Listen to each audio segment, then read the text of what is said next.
It's Friday, April 10th, and this is the Echo Press Newsminute for the week of April 5th through the 11th. I'm Lisa Johnson. Here are the top stories in our Wednesday, April 8th issue. Motorists driving on 3rd Avenue East in Alexandria were treated to an Easter tradition, the guarding of the tomb presented by Zion Lutheran Church, which is located at 300 Lake Street. The event began Good Friday, April 3rd, and culminated Easter Sunday. Meanwhile, Good Shepherd Lutheran Church along Highway 29 North hosted its second annual crosswalk on Good Friday. It's a devotional time to walk together, pondering Jesus' sufferings, God's hope and forgiveness, so that we can better notice each other's burdens. According to the church, we hope to invite the community to join us next year on Good Friday. We have photos in the Echo Press, the paper version, and online. If mystery or local history pique your interest, Kensington is the place to be at the end of the month. The Kensington Area Heritage Society is holding its annual research forum April 25th, 2026 at the Kensington Community Center. The keynote speaker will be Elroy Ballgard, a musician and television personality best known for co-hosting the series Secrets of the Viking Stone with Swedish-American actor Peter Stormare, also known as the wood chipper guy from the movie Fargo. Price Score, treasurer of the society, says Ballgard, a self-described amateur archaeologist, will be talking about several new topics, including the Melby stone, the Duluth axe, the Foss Farm rune stone, and will treat audiences to a screening of his new short film, The Voyage of the Ufta. Ballgard is expected to highlight the findings from last fall's ground-penetrating radar survey near Melby, new research into the centuries-old axe discovered near Duluth, and share some fresh leads into the search for a lost relic. Was it really thrown down a well in the early 1900s?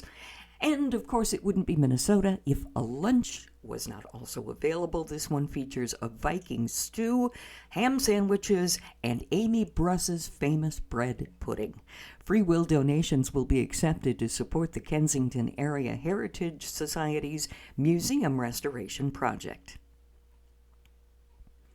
Graduation rates went up in 2025 for 3 area school districts.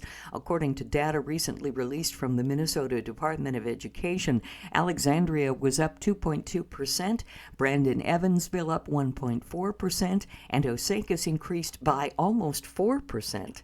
In the Alexandria School District, the class of 2025, with a class size of 312 students, had a graduation rate of 97.5%.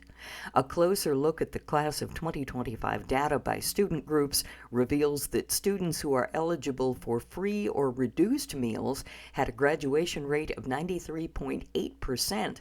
That's almost 18% above the 2025 statewide rate. That's according to Dr. Trish Perry, Assistant Superintendent of Teaching and Learning in Alexandria.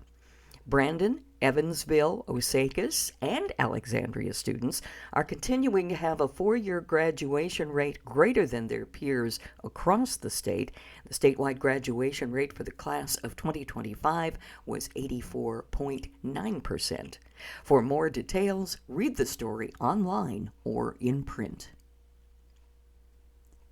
Last week, Ruby's Pantry put this announcement on its website and in its social media. It read in part, "We have decided to end the operations of Ruby's Pantry effective immediately. We recognize that this is difficult news to receive and do not take this decision lightly. Thank you for the important role you have played on this journey and for the impact you have made in service of our mission. With gratitude, Ruby's Pantry." The group posted the message Tuesday, March 31st. Ruby's Pantry site coordinators partnered with food manufacturers, distributors, and producers to gather their surplus food and overages. Then each month, volunteers distributed food bundles to recipients who paid $25 for $150 worth of groceries. In Alexandria, Ruby's Pantry opened last July in partnership with the Church in the Pines. For the rest of our story, go to our website or read the print version. Speaking of the print or online version and a lot of photographs, in life it was a snowy Easter weekend this year, but there were still several sightings of the Easter Bunny in Douglas County. One of those occurred at the home of the Verant family on Lake Carlos Saturday evening. Daisy, 8 years old, Violet, 3 years old, enjoyed feeding carrots to the Easter Bunny and wished him the best on his travels. An Easter Bunny large egg and an Easter basket were also built out of snow by the Almond family of Douglas County. Have you seen any other post-snow appearances of the Easter Bunny? Well, as I mentioned, we have, and we have lots of photos. In sports, with the basketball season in the rear view, several Alexandria basketball players were selected to the All-Central Lakes Conference team in both boys and girls basketball. The boys' selections were led by Cardinals' all-time leading scorer Mason Witt, alongside teammates Talon Witt and Gavin Roderick. For the girls, Kate Hennessy, McKinley Holscher, and Riley Byer represented the girls on the all-conference team. Both seasons were defined by exceeding expectations as the Alexandria boys put up a 21-9 record, including a 15-1 conference mark, and won both the conference championship and the Section 8 4A championship in its first season in Class 4A competition, reaching the state tournament for the fifth time in 6 seasons since 2021. The Cardinal girls finished the year with a 19-8 record, sharing the Central Lakes Conference Championship with Brainerd. Both teams went 13-1 on the season against conference opponents. You can read the rest of the story on our website or in print. It's time to pick up your copy of the Echo Press today for great local news coverage. Members, remember to activate your online membership for the expanded daily e-edition. Become a member today, echopress.com/subscribe. The Echo Press, giving information life since 1891. Here are the top stories in our Friday, April 10th issue. After they graduate, many high schoolers can't wait to move away from their hometown, especially if they live in a smaller community. Some believe that moving to a bigger city means more opportunities in the workforce, the housing market, and more. But after being away for a few years, there are also many who return or boomerang back to their hometown. An article on yourtango.com cited new research that revealed more people are moving back to their hometowns than are moving away. Two local residents, Courtney Murphy and Courtney Childers, shared their stories of how they moved away after high school but have since returned and are raising their families here. Murphy says, "I started my own business in Alexandria last year, and the community has been nothing but supportive. I believe we will forever call Alexandria home." The complete story is on our website and in print. Hunters in Douglas County may now use any legal firearm during the deer hunting season. Previously, the county was divided into 2 different zones, shotgun and rifle. The Douglas County Board made that decision at their Tuesday, April 7th meeting. During the public comment period, Philip Kraft, with a local green nonprofit called Cardboard Cares, told commissioners he has some serious safety concerns about the current carrier that Pope Douglas Solid Waste Management uses for hauling ash, fine particles, and leachate. According to Pope Douglas scale records, since they, the current carrier, took over 2 years ago, they have intentionally hauled hundreds of illegally overweight loads, Kraft said, and this practice of hauling overweight for profit has dangerous public safety repercussions.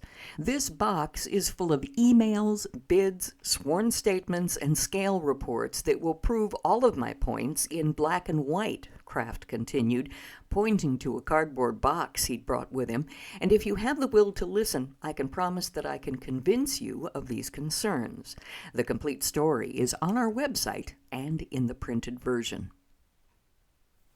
On the one hand, Carlos Andre Gomez is aware that it's a hard time to be a historically marginalized person in America. The 44-year-old Colombian-American poet, speaker, actor, and educator from New York City gets it. There's a lot of people who don't have an American passport like I do. They don't have a college degree. They don't speak English fluently. They don't get the benefit of the doubt when they're in a traffic stop from the person pulling them over. But on the other hand, Gomez, who will be performing his own poetry as well as storytelling at Alexandria College Monday, April 13th, as part of the Think and Thrive lecture series, is brimming with joy at the opportunity to share what he loves with his audience next week and maybe win some new converts. Poetry was always meant to be spoken, he says. It was spoken for thousands and thousands of years before the creation of the printing press. The reason we have many of these long-standing forms in poetry is that we needed those formal constraints. People were doing it from memory. That would help them remember what to say and also to pass it down through generations. Gomez may already be familiar to local audiences. He says he's known the director of student activities, Cindy Harstead, for several years, and he's visited Alexandria College to do workshops, to perform poetry, or to keynote. Read the rest of the story online or in print. Jack Norton, who plays guitar, steel guitar, banjo, ukulele, harmonica, stompbox, and kazoophone, learned to play ukulele from Tiny Tim. And he learned the basics of ragtime jazz fingerpicking on the guitar from Leon Redbone. Norton will perform a concert of vaudeville blues, old-time country, and vintage Americana folk music at Evansville Art Center Sunday, April 12th, starting at 2 p.m. Tiny Tim started dating the neighbor lady, and I got to know him really well, Norton said. He was just a treasure trove of stories, and he definitely influenced me. Technically, he was my babysitter first, and then once I was older, I was his friend. Norton met Leon Redbone through his parents, who were also musicians. They loved Leon, he says, and every time Leon would come to town, we'd go see him play. I got to go backstage and meet him and told him I was learning how to play guitar, and he just started showing me stuff. Norton says Redbone would even give him assignments of songs to learn and records to listen to. Our website has the entire story, and of course you can read the print version. In Life, a gripping, character-driven survival thriller set in modern times, will begin production this summer, filming in locations including Perham, Ottertail, New York Mills, and Wadena. Joel Trujillo of JFT Film Productions says, after a pandemic, many of the dead rise as zombies. This film explores not only survival in a physical sense, he says, but also the psychological and emotional toll of a world turned upside down. We're excited to bring this story to life right here in central Minnesota and to involve local talent both in front of and behind the camera. Our opinion page is filled with a variety of items this week. Our editorial about artificial intelligence guiding divorces, an In the Know column about spring bringing increased traffic and speeding, our history column, a letter about Alzheimer's disease, our editorial about balancing household budgets, an Our Turn column about writing, a commentary about the hustle culture, and a letter to the editor about the Runestone Community Center. I'm Lisa Johnson. This is the Echo Press News Minute for the week of April 5th through the 11th. The Echo Press News Minute is produced by Al Edenloff and Lisa Johnson. The Echo Press, giving information life since 1891.